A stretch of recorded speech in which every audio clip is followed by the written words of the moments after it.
Starting. Jadi hari ini saya ingin menyampaikan salam saya untuk Anda semuanya dan berharap semoga Anda semua baik-baik saja. Saat ini sudah 2 tahun dan kita bisa melanjutkan ajaran musim panas Margot ini. Dan topik utama dari ajaran Margot ini adalah tentang asal-usul mantra rahasia.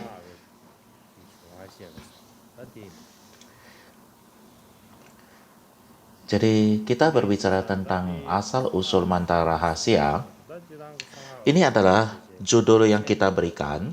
Namun sesungguhnya apa yang kita bicarakan adalah seperti satu sejarah yang lengkap dari agama Buddha tentang wahana dasar, Mahayana, dan juga Vajrayana. Dan inilah yang saya berupaya untuk mengajarkannya. Jadi, pada umumnya kita berbicara tentang sejarah agama Buddha secara lengkap dari uh, wahana dasar, Mahayana, dan Vajrayana. Sangat perlu kita untuk mengetahui hal ini. Kenapa? Karena kita adalah umat Buddha. Kita menganggap diri kita adalah umat Buddha. Jadi ini adalah seperti suatu ide kita tentang agama Buddha. Dan oleh sebab itu adalah penting bagi kita untuk mempelajari asal-usul kita. Jadi terdapat satu pepatah Tibet kuno yang mengatakan bahwa seseorang yang tidak mengetahui silsilahnya adalah seperti monyet di hutan. Atau orang yang tidak tahu sejarah keluarganya adalah seperti naga hijau palsu. Jadi orang yang tidak tahu perbuatan besar leluhurnya seperti anak tersesat dari wilayah Mon. Dan ini adalah pepatah Tibet kuno mengatakannya. Jadi kalau kita tidak tahu dari mana kita berasal, maka kita tidak akan tidak tahu siapa diri kita. Dan khususnya bila mana kita tidak tahu riwayat hidup dan juga tindakan daripada Sang Buddha dengan baik, maka akan sangat sulit bagi kita untuk memahami siapa Sang Buddha itu. Demikian juga bila mana kita tidak tahu bagaimana, kita tidak tahu tentang konsili 1, kedua, dan seterusnya, dan bagaimana perkembangan sekolah-sekolah itu berkembang, kalau kita tidak tahu dengan jelas bagaimana Dharma itu berkembang, kita tidak tahu mengetahui bagaimana wahana dasar itu berkembang dan Mahayana berkembang, dan maka akan sangat sulit sekali kita akan mengetahui apa itu Mahayana ataupun aliran wahana dasar. Dan tanpa memahami asal-usul aliran Mahayana dan tradisi wahana dari ini, maka adalah sulit untuk mengetahui apakah Vajrayana itu dan apakah Vajrayana merupakan ajaran Buddha atau bukan. Dan untuk itu, maka kita perlu untuk mengetahui siapa Buddha itu. Barulah kita bisa mengetahui apakah Vajrayana itu adalah agama Buddha atau bukan. Demikian juga bila mana kita tidak mengetahui dengan jelas tentang aliran Theravada, Mahayana, dan maka kita tidak akan dapat mengetahui apa itu karakteristik dari khusus daripada Vajrayana. Dan seperti apa yang dinyatakan dalam Tantra Kemanggulan Matahari dan Bulan, jika seseorang tidak dijelaskan secara terperinci, terdapat risiko untuk tidak mempelajari ajaran rahasia yang agung ini. Jadi sebelum kita memahami Vajrayana, maka kita perlu untuk memahami sejarahnya dulu. Kalau kita tidak mempelajari sejarahnya, maka kita ada bahaya untuk meragukan tentang ajaran rahasia yang agung ini. Jadi, agar kita tidak memiliki kesalahan itu, maka kita perlu untuk mempelajari sejarahnya dan terutama saat ini.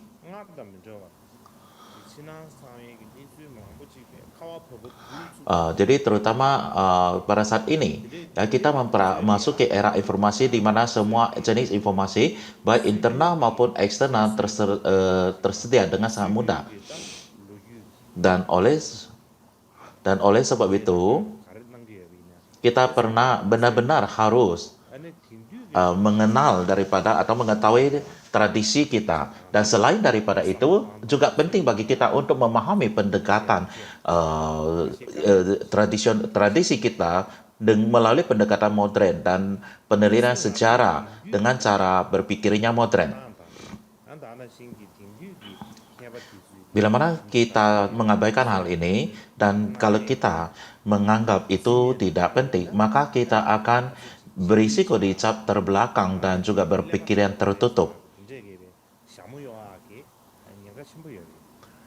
Dan pada umumnya di dalam masyarakat Tibet saat ini banyak sekali orang yang menyukai ideologi baru dan menyambut pemikiran baru, dan semakin banyak orang melakukan hal ini dari satu perspektif. Ini adalah merupakan hal baik yang menunjukkan kita menuju ke arah kemajuan, dan itu adalah bagus. Tetapi banyak sekali orang-orang ini yang suka pemikiran modern ini dan cara pemikiran ini memiliki emosi yang sangat tajam dan ingatan yang sangat tajam sekali. Tetapi sedikit dari mereka terlibat dalam penelitian dan diskusi dengan pendekatan yang tidak memihak.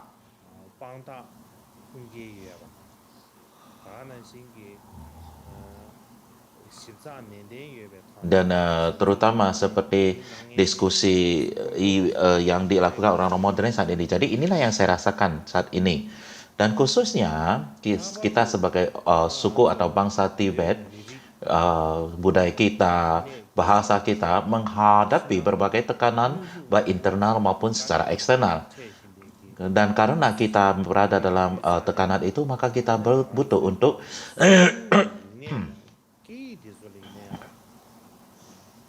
melestarikan budaya tradisional kita dan juga bahasa kita dengan cara yang khusus dan unik. Kita tidak bisa menganggapnya tradisi ini dan bahasa kita itu seperti sampah, layaknya seperti sampah saja, dan menganggap itu adalah sesuatu yang tertinggal dan tidak bermanfaat. Bila mana kita menghancurkan budaya kita sendiri,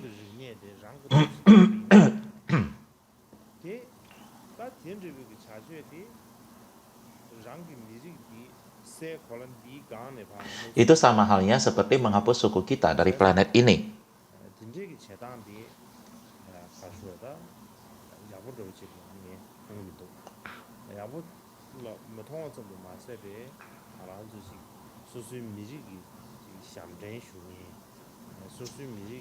Dan saya tidak merasa hal itu, bukan hanya merasa hal itu tidak bagus, tapi ini juga akan menghapus budaya dan juga bahasa kita.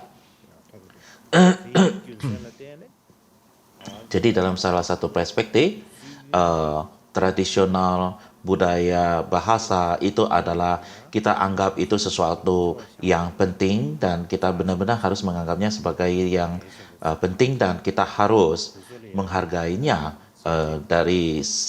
melebihi sebelumnya. Jadi ini adalah masa yang harus kita masa tiba sampai saat ini, dan selebihnya kita juga perlu untuk mengikuti metode modern. Apakah kita meneliti sejarah ataupun mempelajari teks-teks atau risalah-risalah.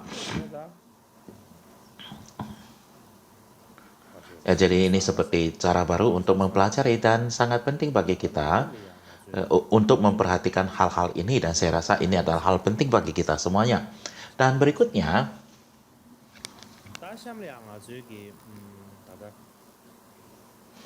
sebelum kita memulai pelajaran aktual kita dari musim panas ini, saya rasa kita perlu untuk mereview tentang ajaran musim panas 2 tahun lalu.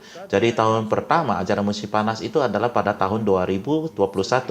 Dan pada pengajaran itu kita berbicara tentang sejarah dari filsafat India kuno. Itu termasuk ajaran tentang tradisi Weda dan juga situasi daripada masa Weda, dan kita juga berbicara tentang Brahma dan sebagainya secara ringkas, dan kemudian kita mengikutinya kita juga berbicara secara singkat riwayat hidup Buddha Sakyamuni, termasuk kelahirannya, pencerahannya, pemutaran Dharma, dan parinibbananya. Jadi kita berbicara tentang aktivitas dari Sang Buddha. Dan pada tahun kedua ajaran musim panas, yaitu 2022,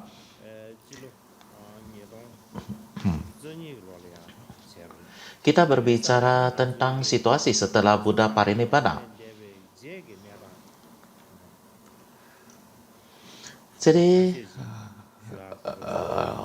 kita berbicara tentang pembentukan komunitas Sangha, bagaimana disiplin Sangha dibentuk atau dibuat, dan perkembangan wihara, bagaimana kehidupan wihara itu terbentuk, dan bagaimana asal-usul mereka. Dan saya memberikan sedikit pengenalan dan penjelasan tentang hal ini. Dan kemudian kita berbicara setelah Buddha parinibbana, terdapat konsili Buddhis yang pertama. Kita berbicara tentang konsili yang pertama, dan ya di sini termasuk juga kisah tentang Mahakasyapa yang mengumpulkan 500 orang arhat untuk konsili tersebut. Dan secara khusus kita juga menyinggung beberapa anekdot ataupun kesulitan ataupun interaksi antara Mahakasyapa dan Ananda, dan saya mendengar banyak orang sangat terkesan dengan bagian ini.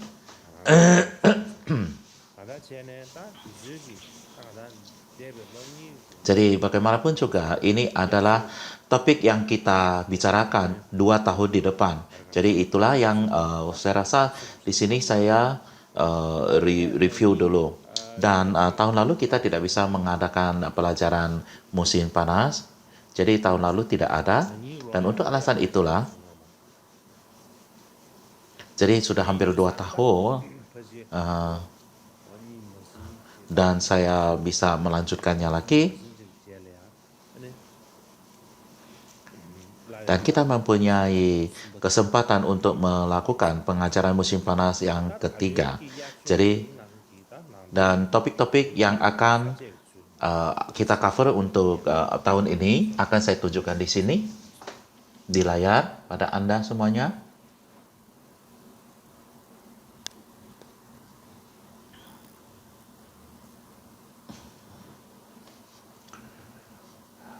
Jadi, dalam hal topik, terdapat 3 topik utama. Yang pertama adalah Buddhisme awal, dan di dalam hal ini terdapat 7 subtopik lainnya. Yang pertama adalah tentang Sangha, disiplin Vinaya, pembentukan wihara-wihara. Dan kita sudah mengcover topik ini. Dan kemudian topik konsili pertama, kita sudah mendiskusikan hal ini.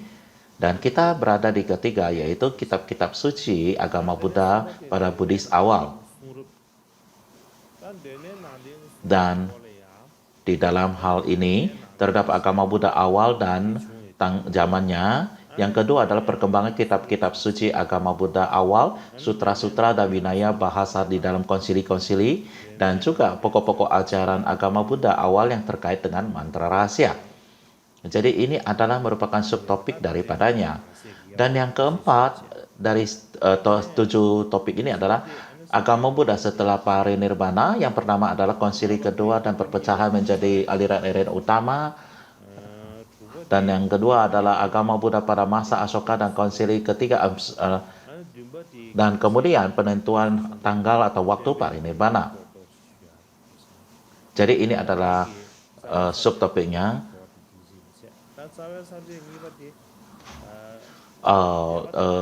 Topik yang kedua utama adalah tentang periode daripada agama Buddha Nikaya.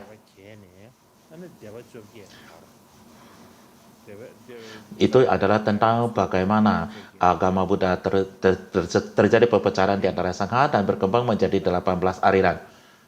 Jadi inilah yang kita sebut sebagai periode agama Buddha Nikaya. Jadi Nikaya itu artinya adalah sekolah atau tradisi. Yang ketiga adalah topik tentang penyebaran Mahayana. Jadi ini adalah merupakan dua topik terakhir. Jadi hari ini kita akan berbicara tentang topik utama yang pertama, yaitu kita berbicara tentang Buddhisme awal. Kita berbicara tentang Buddhisme awal. Jadi pertama-tama, ketika kita berbicara Buddhisme awal, jadi saya menggunakan istilah ini. Jadi ketika kita membicarakan istilah ini, Buddhisme awal, maka terdapat diskusi tentang era waktu kapan Buddhisme awal ini, ataupun tanggalnya atau masanya kapan ini. Jadi pertama kita harus mengetahui atau membicarakan hal ini dulu. Setelah Buddha menemukan atau mendirikan agama Buddha, yaitu waktu pertama kali beliau memulai ajaran agama Buddha, dan kemudian berkembang, dan kemudian terjadi perbedaan-perbedaan, dan di antara itu terdapat beberapa era, ya. Jadi dan juga terdapat tahapan-tahapan yang berbeda di tengahnya. Jadi artinya seiring perkembangan agama Buddha terdapat era dan tahapan-tahapan yang berbeda. Dan oleh itu, maka pertama-tama kita perlu mengetahui apa yang kita maksud dengan istilah Buddhisme awal atau Buddhisme asli. Apa itu yang disebut sebagai awal ataupun asli? Apa itu Buddhisme asli? Jadi kita berbicara tentang asal-usul daripada Buddhisme atau Buddhisme asli, maka kita perlu memahami hal ini. Dan kita juga harus perlu mengetahui apa saja karakteristik daripada Buddhisme asli dan ajaran-ajarannya dari Buddhisme asli. Jadi, menurut cendekiawan Jepang Mizuno Kogen, Buddhisme awal mengacu pada periode penyebaran awal Buddhisme di India.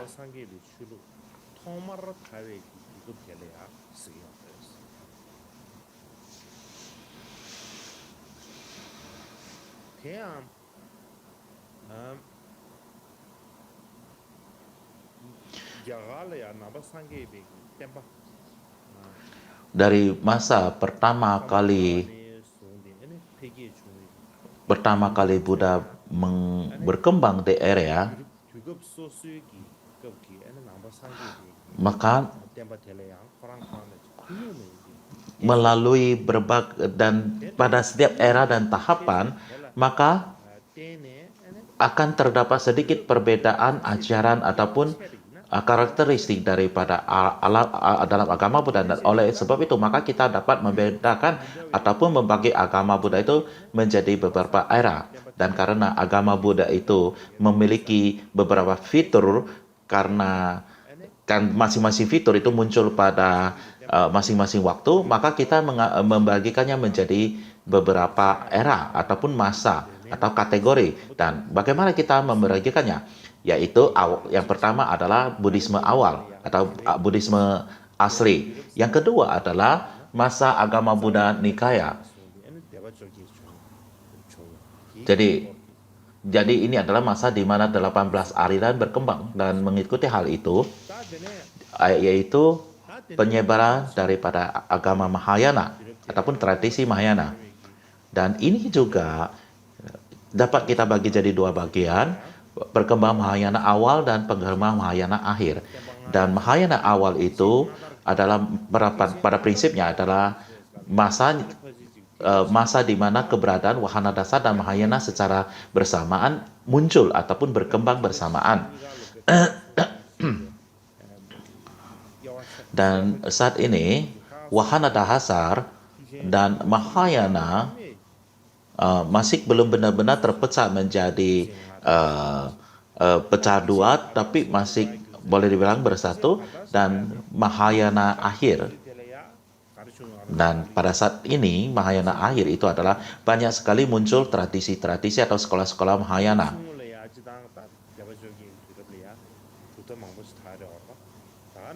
Dan di Nikaya kita tahu terdapat 18 aliran Theravada, dan di Mahayana akhir kita juga ada sekolah Citamatra dan seterusnya.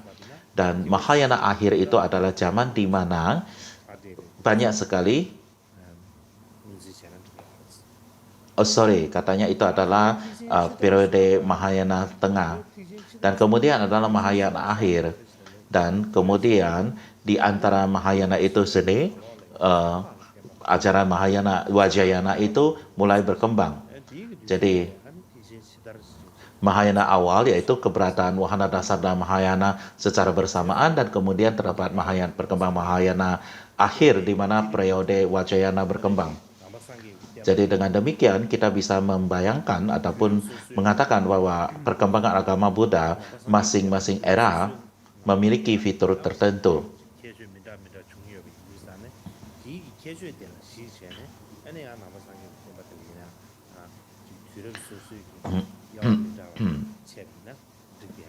Jadi inilah yang disampaikan oleh cendekiawan Japanese.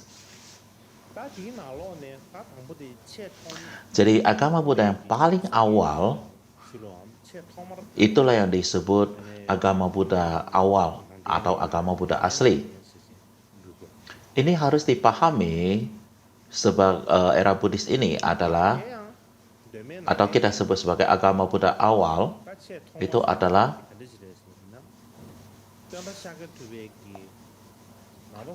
harus dipahami sebagai periode sejak guru kita Buddha Sakyamuni mendiri agama Buddha, ataupun dengan kata lain mulai mengajarkan dan menyebarkan Dharma. Jadi mulai melakukan aktivitas mengajarkan Dharma kepada orang lain hingga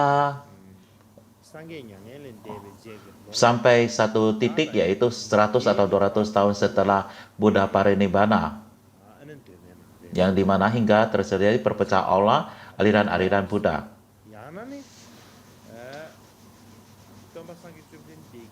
Jadi boleh kita katakan itu adalah masa Buddha mengajarkan Dharma, yaitu masa di mana Buddha masih hidup, dan hingga Buddha Parinibbana, hingga awal terjadi perpecahan menjadi aliran Buddha. Itulah periode yang kita bisa sebut sebagai agama Buddha awal, dan khususnya secara spesifik kita mengacu pada periode dari zaman Buddha hingga era masa kekuasaan Raja Asoka. Ini dapat disebut sebagai masa agama Buddha awal atau agama Buddha asli. Kita dapat menyebutnya seperti itu. Lalu pertanyaannya adalah kapan Asoka berkuasa?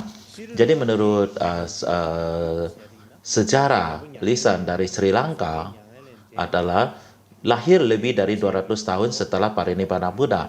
Ini adalah satu penjelasan. Jadi menurut mereka, jadi periode Buddha awal ini berlangsung selama lebih dari 200 tahun. Namun menurut tradisi Buddha Utara, agama Buddha Utara,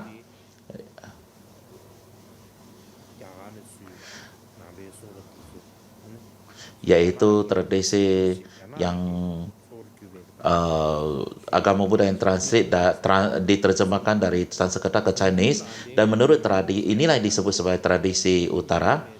Dan menurut tradisi Utara, Raja Asoka lahir 100 tahun setelah parinibbana Buddha. Dan bila mana kita menunjuk pada landasan ini, maka era Buddhisme awal berlangsung selama sekitar 150 tahun. Jadi ini adalah cara lain untuk menjelaskannya. Jadi pada saat ini, ketika kita berbicara tentang karakteristik daripada Buddhisme awal, sifat-sifat Buddhisme awal, dan inilah yang kita bicarakan saat ini.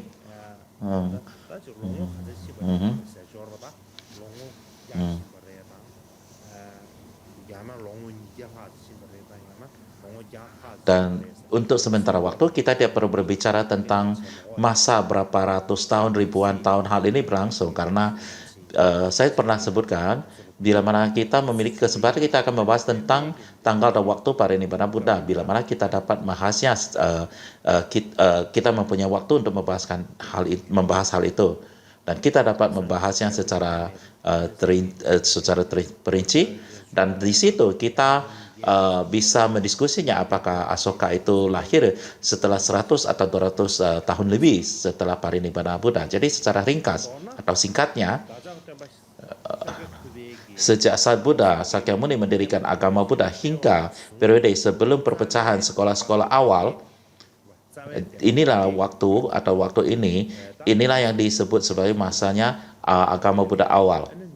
Dan adalah oke untuk menyebutnya seperti ini, karena pada masa itu ya semua hal-hal umum dilakukan ataupun ajaran-ajarannya pada dasarnya waktu saat itu ya disajikan atau dilakukan. Jadi tidak ada perubahan-perubahan di sana. Jadi pada saat itu masih sangat konsisten terhadap semua hal ini. Dan oleh karena itulah maka kita menyebut periode sebagai Buddhisme awal.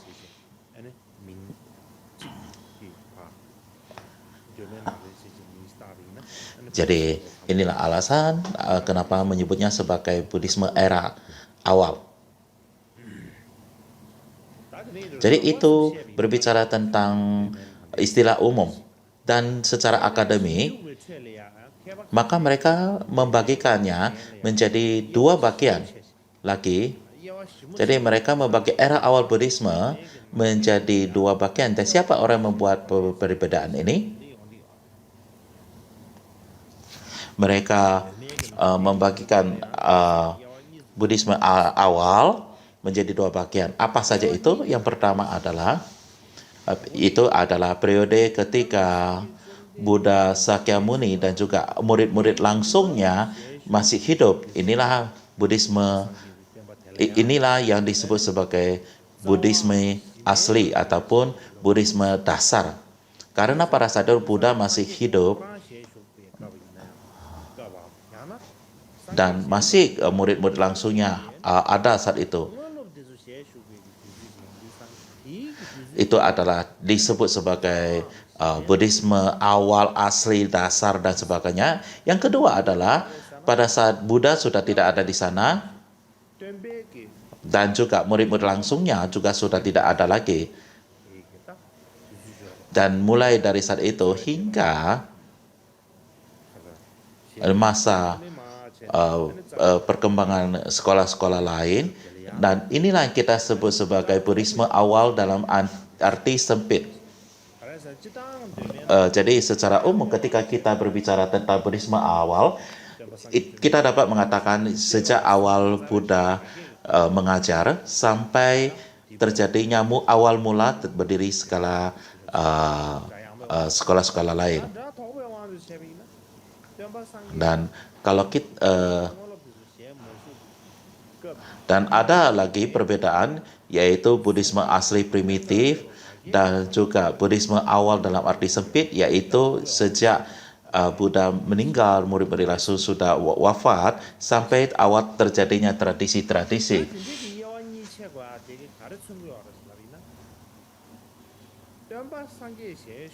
Kenapa kita membagi adapun klasifikasi demikian adalah karena agama Buddha sejak Buddha masih ada dan murid-murid langsungnya masih ada itu, Buddha itu benar-benar sangat asli dan tidak ada kesalahannya.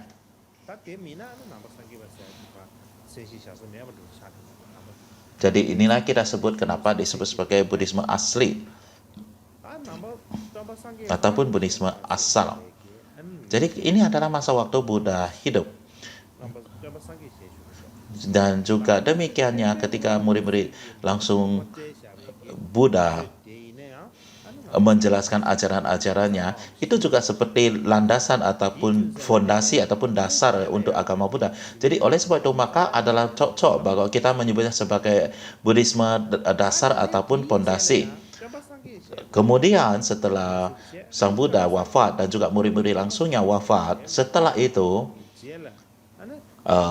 pemahaman dan juga penyediaan Buddhisme menjadi berubah dan secara perlahan-lahan bergerak ke arah perkembangan sekolah-sekolah lain dan nikaya Buddhisme berkembang seiring dengan perkembangannya.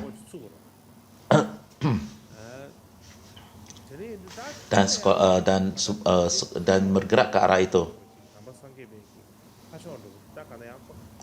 Jadi bila mana kita membandingkan agama Buddha pada saat itu,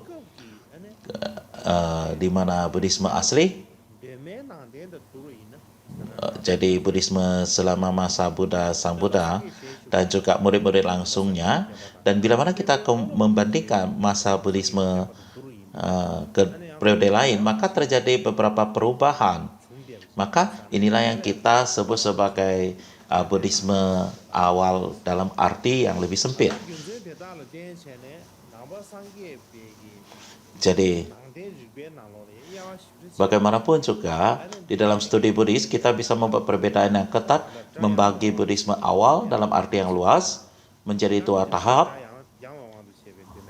Buddhis awal dapat dibagi dalam dua, yaitu Buddhisme asli dan Buddhisme awal dalam arti sempit.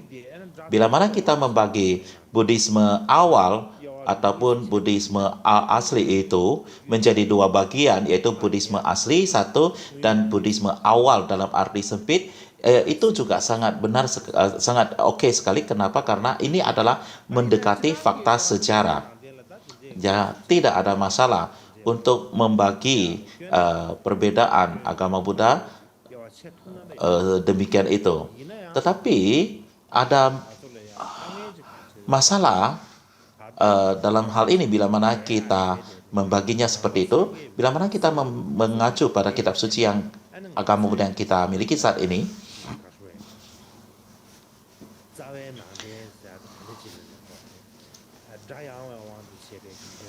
adalah sulit bagi kita untuk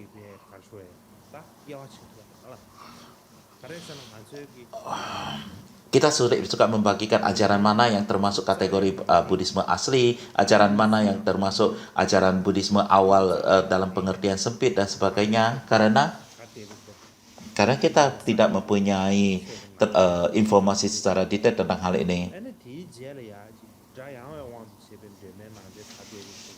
tentang detail-detail dari ajaran itu, dan kita tidak mampu untuk melakukan hal itu. Bila mana kita melihat pada teks-teks atau kitab suci Buddha yang saat ini kita miliki dan kita mengambil itu sebagai landasannya, adalah sangat sulit untuk membedakan Buddhisme asli dan Buddhisme awal dalam pemikiran sempit. Sangat sulit sekali untuk membedakan hal itu. Alasannya adalah karena sebagian besar kitab suci yang kita miliki saat ini, tidak peduli seberapa awal yang kita bisa miliki, itu berasal dari era Buddhisme Nikaya. kebanyakan daripada kitab-kitab suci Buddha itu adalah setelah era Buddhisme Nikaya.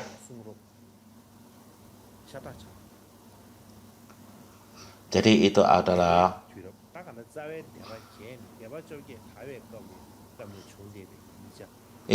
masa-masa 18 aliran berkembang, dan dari situlah kitab suci dari masa itulah yang dapat kita peroleh saat ini. Dan semua sekolah-sekolah itu tentunya merubah, sedikit terdapat perubahan-perubahan di dalam kitab sucinya. Jadi oleh sebab itu maka sangat sulit sekali untuk mengatakan secara tepat tentang karakteristik daripada ajaran asli yang ajaran agama Buddha pada masa ajaran asli Buddha.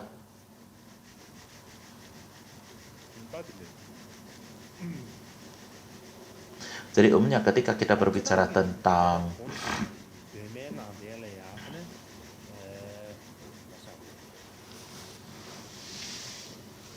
Buddhisme awal dan Buddhisme asli,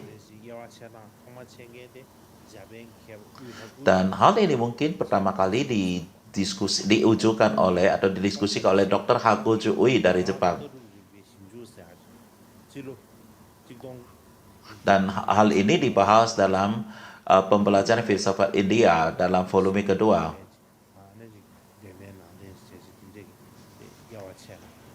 Jadi sebelum daripada itu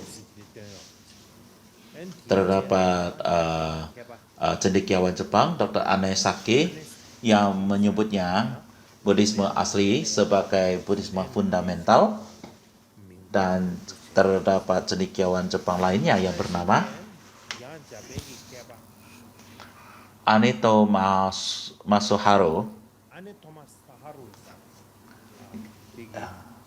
yang juga menggunakan istilah serupa pada tahun 1908, dan sebagian besar cendekiawan-cendekiawan lainnya hanya menyebutnya sebagai Buddhisme asli, ataupun mereka berbicara tentang Buddhisme dasar. Dan mereka banyak juga tidak memberikan pembagian ini, dan mereka hanya menyatakan agama Buddha awal ataupun asal, atau agama Buddha asli. Mereka tidak membeda-bedakannya ataupun membuat pengelompokannya lagi. Mereka hanya menggunakan istilah ini. Jadi ini adalah kebanyakan yang diikuti oleh kebanyakan daripada para cendekiawan. Jadi kita berbicara tentang Buddhisme awal, istilah tentang Buddhisme awal, dan juga era dari akhir Buddhisme awal. Dan ini adalah topik yang tadi. Kemudian kita berbicara tentang penyebaran dari agama Buddha asli. Jadi kita tidak perlu membahas hal ini dulu. Jadi untuk membahas ini, maka kita akan berbicara tentang konsili pertama. Jadi untuk membicarakan konsili pertama ini, kita tidak membicarakan hal lagi dalam kesempatan ini, karena dalam ajaran Musim Panas 2022 kita sudah membahas ini. Kita telah membahas tentang parinibbana Sang Buddha, dan pada saat itu maka siapa menyadari bila mana kita mengabaikan dharma yang diajarkan oleh Sang Buddha, dan itu akan membuat ajarannya lenyap dengan cepat sekali. Dan oleh sebabnya beliau berpikir harus mengumpulkan semua, menggolong semua dharma Sang Buddha menjadi satu koleksi, dan kemudian ia membicarakan hal ini kepada sangha, para anggota sangha, dan semua sangha mendukung ide ini. Dan oleh sebab itu semua orang pergi ke konsili ini, dan mereka pergi ke Raja Graha atau Raja Griha. Jadi pada saat itu mereka mengadakan konsili ini, maka terdapat 500 murid Buddha yang berkumpul di sana. Jadi mereka semua adalah arahat, bukan? Jadi itu adalah 500 arahat. Jadi mereka mengumpulkan ajaran-ajaran selam yang diajarkan oleh Sang Buddha selama hidupnya. Jadi inilah disebut sebagai konsili pertama. Ketika kita berbicara tentang konsili dalam terjemahan lain, itu dikenal sebagai pelafaran secara berkelompok atau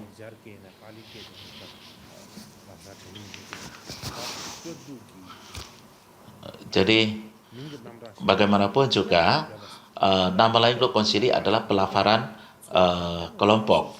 Jadi saat itu mereka 500 orang berkumpul untuk melafarkan kembali ajaran agama Buddha ataupun ajaran yang sudah diajarkan oleh Sang Buddha. Dan karena hal itu dilakukan demikian ini, maka disebutlah sebagai pelafaran bersama atau pelafaran umum, pembacaan kelompok, Kita pada saat berbicara tentang konsili pertama,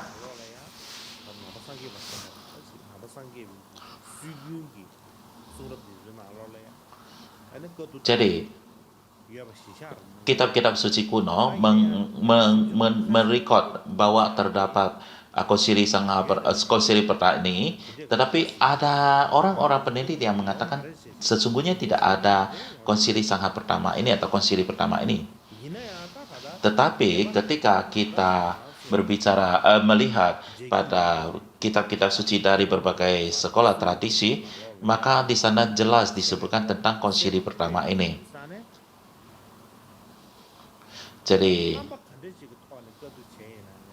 bagaimana dan cara konsili itu diadakan, kita sulit mengatakan itu. Dan tetapi di sana ada konsili mengkumpulkan semua dharma. Jadi banyak orang menerima secara ini, tetapi banyak sekali orang yang meragukan apakah ada konsili yang pertama ini atau enggak. Jadi masih ada beberapa orang yang meragukan hal ini. Bagaimanapun juga selama konsili pertama,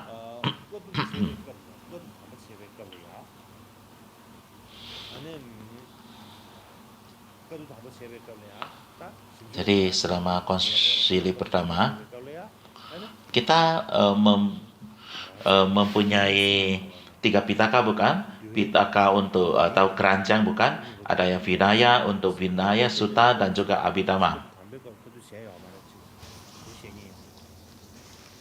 Tapi banyak sekali mengatakan Abhidhamma tidak dibentuk ataupun dikumpulkan pada saat itu.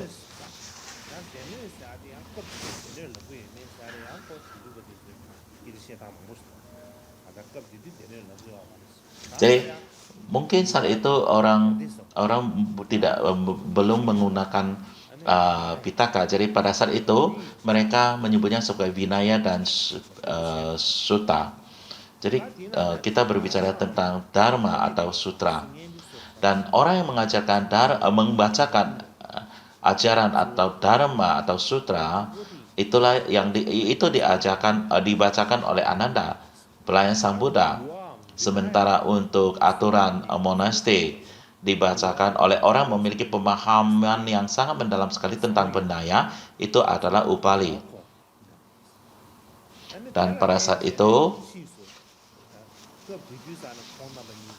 mereka membacakan Dhamma dan Vinaya, dan kemudian yang berkembang menjadi Sutta Pitaka dan Vinaya Pitaka.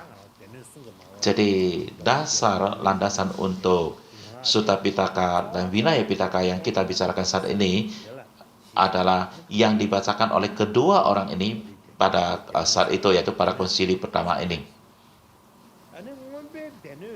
Sedangkan keranjang daripada Abhidhamma itu dikumpulkan jauh-jauh setelah keduanya disatukan. Dan pada saat itu Dharma dan Vinaya yang dibacakan oleh Ananda dan Upali, yaitu Sutra dan Vinaya, dan adalah sangat sulit bagi kita untuk mengingatnya. Dan pada saat itu sulit, tidak ada istilah menulis. Jadi apa yang terjadi adalah Buddha mengatakan hal ini dan kita mengingatnya. Jadi tradisinya adalah mereka punya tarani untuk bisa mengingat semua kata-kata anak itu. Mereka bisa mengikat semua apa yang mendengar, apa yang mereka pelajari. Jadi karena ada darah indah, maka mereka mampu untuk mengingat semua ajaran Sang Buddha, tidak pernah terlupakan satu kata pun. Dan uh, dan bagaimanapun juga mereka harus uh, mereka harus uh, mengumpulkan ini, tetapi di masa orang lain, di masa yang akan datang, ada orang yang harus melestarikannya.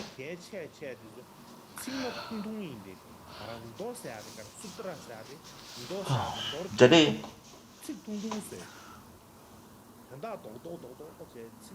jadi untuk memudahkan hafalan ini, maka semua doktrin-doktrin penting ini disusun menjadi teks-teks sederhana dan pendek yang disebut sutra. Jadi beberapa kata-kata pendek yang mengcover banyak sekali maknanya atau maknanya sangat meluas, itulah yang disebut sebagai sutra. Jadi itu adalah seperti poin-poin penting yang diringkaskan. Jadi itu adalah sutra. Dan kemudian ada gatha. Gatha adalah ayat-ayat karena ataupun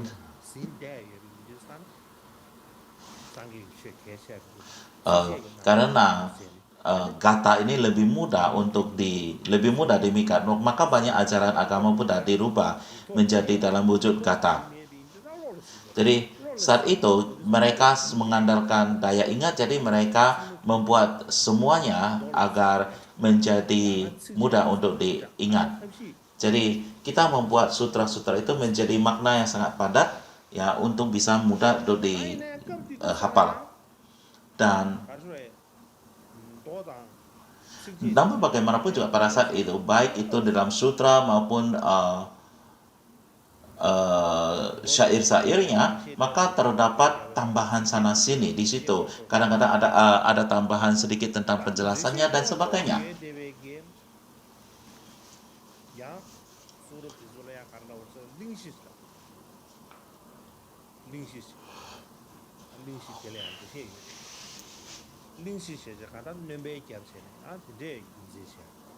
Dan banyak tahun kemudian,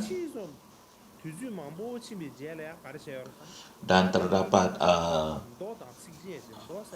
ayat-ayat atau syair yang singkat. Semua sutra-sutra itu adalah merupakan ide yang sangat dipadatkan. Jadi ketika sutra dan juga ada ayat-ayatnya, dan ketika sutra ataupun sutra dan gatha ini bergabung dan muncullah transition ya. Jadi ini adalah merupakan kitab yang lebih panjang lagi. Jadi ketika mereka menyatukan sutra dan gatha, maka ia menjadi lebih panjang, dan inilah yang kita sebut sebagai eksposisi dari Dharma. Jadi inilah kita sebut sebagai eksposisi Dharma. Dan setelah periode ini, maka akhirnya sutra ada yang sutra panjang, ada sutra yang sangat-sangat panjang, ada yang tidak begitu panjang. Ada sutra yang berupa teks yang sangat panjang sekali, dan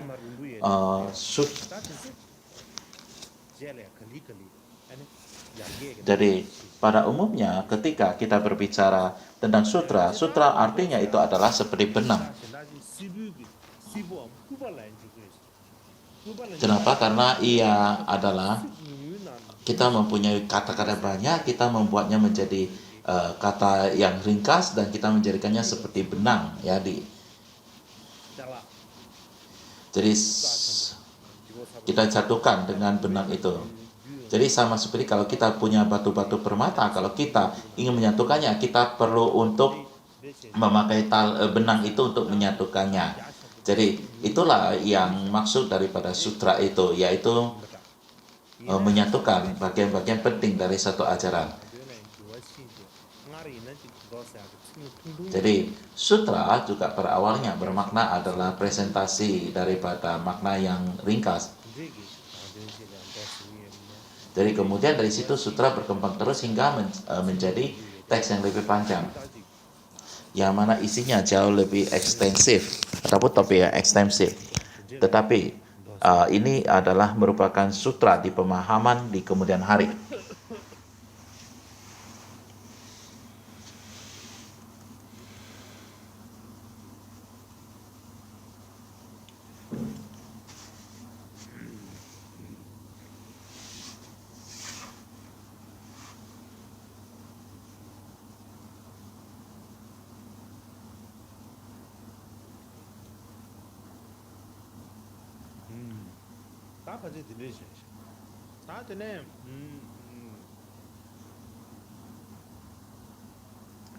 Itu adalah topik tentang sutra, dan berikutnya kita berbicara tentang winaya.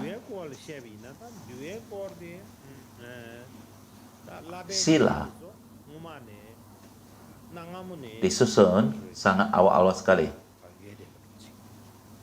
Kita berbicara tentang Pratimokkha ataupun yang kita kenal sebagai Pratimokkha Sutra atau Sutra Pratimokkha, dan juga terdapat penjelasannya Vibhanga. Ini adalah komentari tentang sila-sila. Dan hal ini ditemukan di masa yang sangat awal sekali. Sejak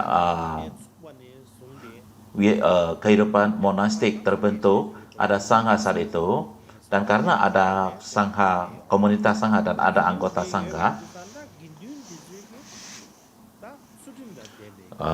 biksu harus menjalani gaya hidup dengan disiplin yang diajarkan di dalam Vinaya, dan mereka harus mengikuti ajaran-ajarannya. Dan untuk mengikuti itu, maka mereka harus memahami kata-kata dan makna sila itu dengan benar. Kalau tidak, maka mereka tidak akan dapat menjalankan disiplinnya. Mereka tidak akan tahu bagaimana untuk menjalankan aturan-aturan dengan tepat.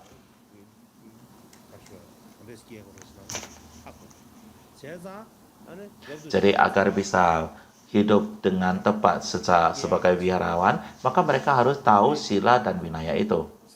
Karena Anda perlu mengetahui sila dan winaya ini,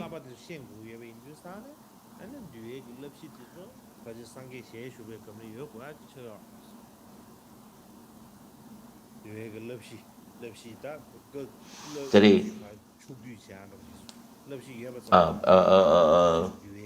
aturan-aturan itu tentunya harus dikumpulkan. Dan oleh sebab itu maka Patimokkha dan sebagainya sudah pasti sudah dikumpulkan di masanya Buddha masih hidup. Dan inilah yang disampaikan oleh para cendekiawan. Jadi terutama ketika seorang biksu melakukan prosedur ataupun tindakan ataupun gerakan, itulah yang disebut sebagai istilah karma.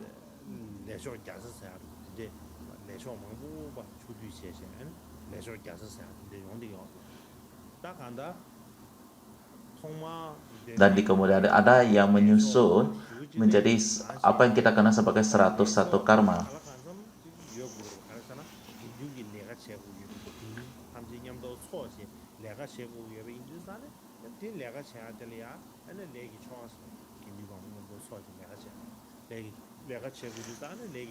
Jadi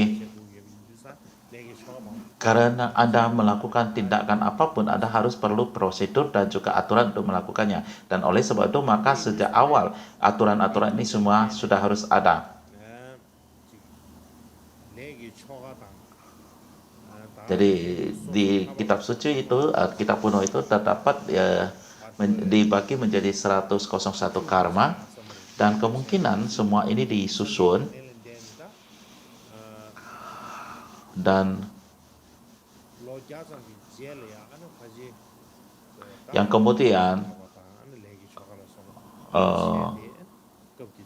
Dan kemudian juga ditetapkan 100 tahun setelah Buddha parinibbana.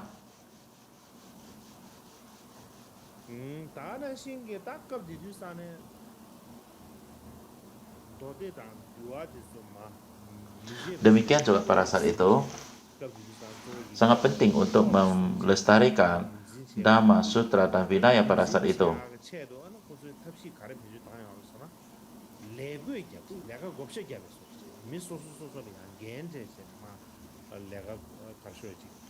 Jadi pada saat itu mereka ada orang yang bertanggung jawab untuk semua hal-hal tertentu. Jadi orang yang mempelajari sutra khusus dan mempelajari sutra secara khusus itulah disebut sebagai sutantika, dan orang yang pakar winaya disebut winayadara, dan seorang guru dharma ataupun penegak dharma, dan mereka terutama mempelajari dan juga menghafal semua sutra-sutra, dan pada saat itu juga ada orang yang gelar untuk orang-orang itu.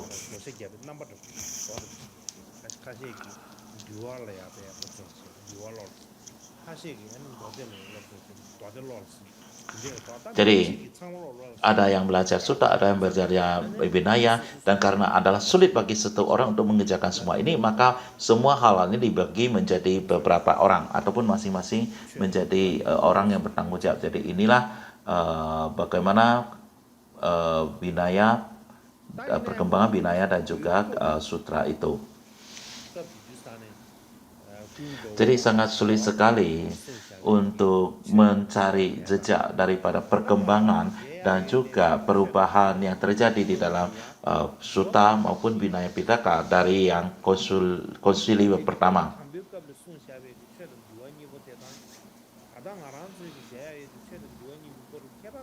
Jadi bila mana kita membandingkan Sutra Pitaka yang suatu konsili sama yang kita miliki saat ini adalah sangat sulit sekali. Kenapa? Karena pada saat konsili pertama tidak ada orang yang menulis. Kalau misalnya kita ada catatan tertulis, maka kita dapat membacanya.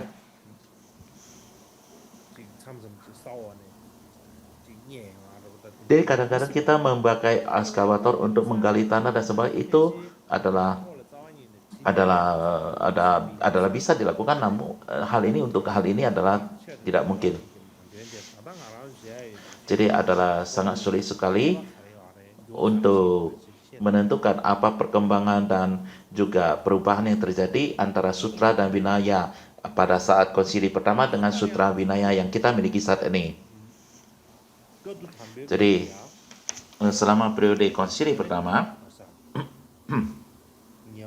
Ananda dan Upali melafalkan sutra dan juga vinaya, Upali yang melafalkannya. Dan di akhir daripada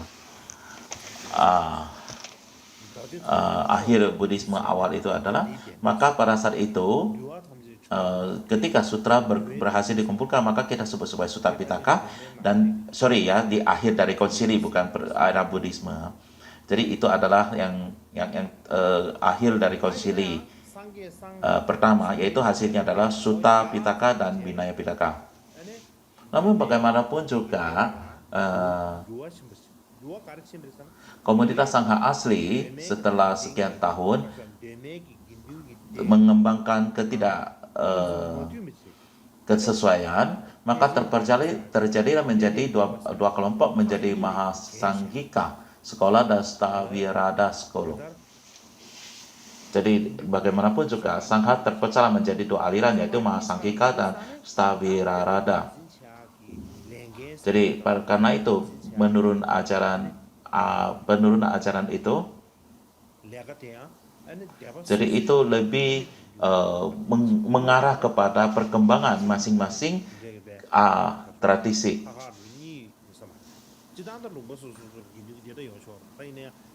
Di zaman dulu tentu Sangha berbeda berada di tempat yang berbeda, namun mereka tidak mempunyai perbedaan pendapat. Tapi yang saat itu, setelah itu, masing-masing mempunyai pemikiran.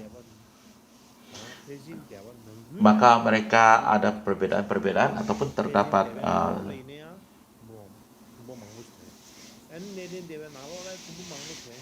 dan kita bisa melihat akhirnya terjadilah menjadi dua aliran Mahasanggika dan juga Stavira menjadi dua aliran besar ini. Dan dan tentunya masing-masing aliran itu membuat beberapa perbaikan dan penambahan pada keduanya. Di antara kitab suci itu, di antara dua perkembangan ini, tentunya juga di dalam masing-masing itu juga berkembang menjadi terjadi perpecahan intern di dalamnya lagi, dan itulah sebabnya akhirnya terjadi menjadi perkembangan 18 sekolah.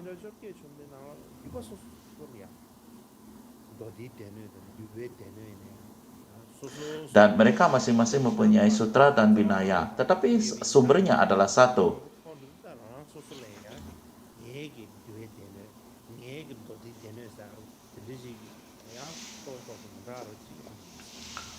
Jadi masing-masing sutra dan vinaya, masing-masing sekolah mungkin menambahkan sedikit, merubah sedikit. Jadi mungkin saja terjadi perubahan lumayan besar di masing-masing sekolah.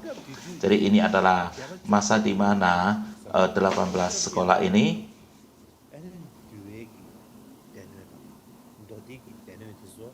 dan juga pada masa inilah Sutta dan Vinaya Pitaka berkembang ke negara-negara lain.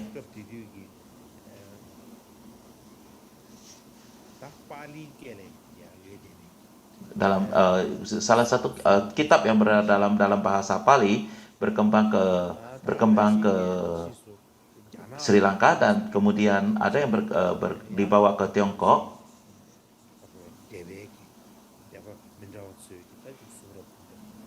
Dan pada saat itu baik Vinaya Pitaka, Sutta Pitaka banyak yang terjemahkan dalam bahasa Mandarin. Dan ini menjadi teks yang dapat kita miliki saat ini. Jadi kita memiliki Sangha asli, kemudian berkembang menjadi dua kelompok, dan masing-masing kelompok internal masih terjadi perpecahan lagi. Dan karena terjadi perpecahan ini, karena adanya perpecahan aliran ini, maka masing-masing sekolah ada tambah kurang dalam Vinaya dan Sutranya, dan kemudian Sutra Vinaya ini berkembang ke Sri Lanka dan juga ke Cina. Dan itu adalah periode yang sangat lama sekali, dan itu memakan waktu yang cukup lama. Karena yang memakan waktu yang cukup lama, sebagaimana yang disebutkan sebelumnya, Pitaka, Sutra Vinaya dan juga Vinaya Pitaka,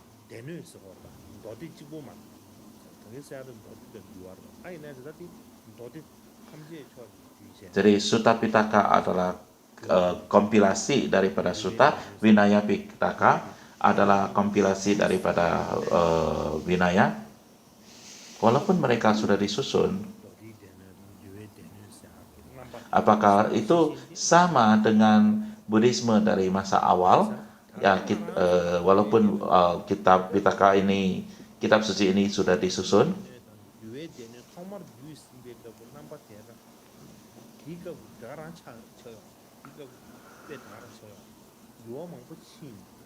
jadi Sutta maupun Vinaya itu Pitaka ini tidaklah statis dan terjadi perubahan-perubahan dari masa ke masa.